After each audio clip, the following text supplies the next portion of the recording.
అందరికీ నమస్కారం. సూర్య న్యూస్కి స్వాగతం. ఈరోజు ముఖ్యాంశాలు.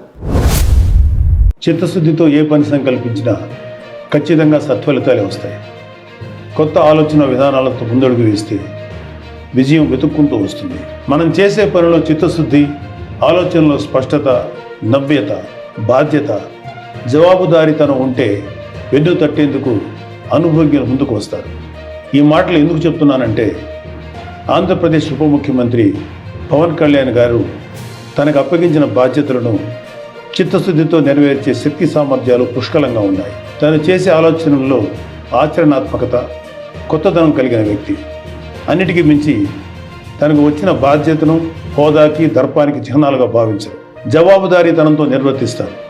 అందుకే గౌరవ ప్రధానమంత్రి శ్రీ నరేంద్ర మోడీ గారి నాయకత్వంలోని కేంద్ర ప్రభుత్వం గత 100 రోజుల్లో ఆంధ్రప్రదేశ్ రాష్ట్ర పంచాయతీరాజ్ గ్రామీణాభివృద్ధి శాఖకు ఇతోధికంగా ప్రోత్సహిస్తూ నిధులు విడుదల చేస్తుంది. గౌరవ ముఖ్యమంత్రి శ్రీ చంద్రబాబు నాయుడు గారి అనుభవం, గౌరవ ఉప ముఖ్యమంత్రి గారి చిత్తశుద్ధి, జవాబుదారీతనం కలబోసిన ఆంధ్రప్రదేశ్ ప్రభుత్వం పాలనపై కేంద్రానికి విశ్వాసం కలిగింది. ఈ రాష్ట్ర అధికార పీఠం నుంచి ప్రజలచే నెట్టివేయబడిన జగన్ రెడ్డి అధికారంలో ఉన్నప్పుడు కేంద్రం ఇచ్చిన వేల కోట్ల నిధులు మాయం చేశారు. ఆ నిధులు ఏం చేశారో తాడేపల్లి ప్యాలెస్ టు బెంగళూరు బంగ్లాకు టూర్స్ వేస్తున్న వ్యక్తికే తెలియాలి. అందుకే గత ఆర్థిక సంవత్సరంలో కేంద్రం ఆంధ్రప్రదేశ్ పంచాయతీరాజ్ శాఖకి తగినన్ని నిధులు 15వ ఆర్థిక సంఘం నిధులు ఇవ్వలేదు.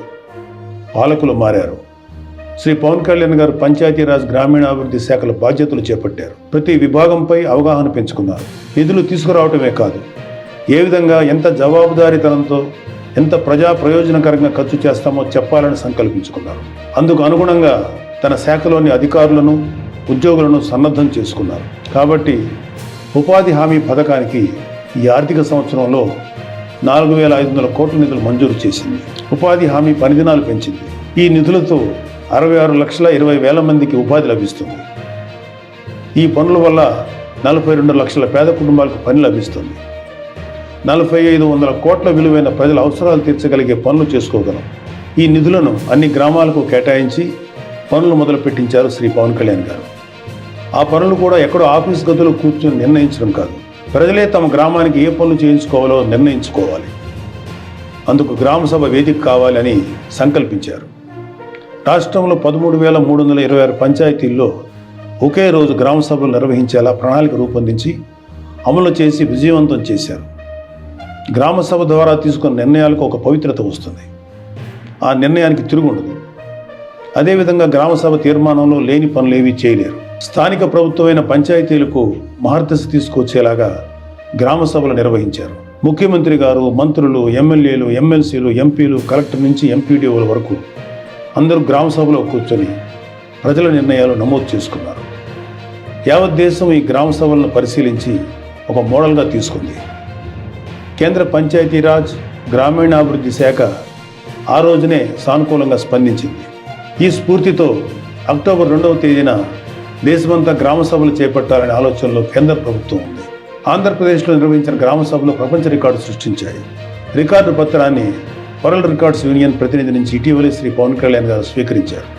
ఉపాధి హామీ నిధులే కాదు, 15వ ఆర్థిక సంఘం నుంచి కూడా నిధులు సాధించారు.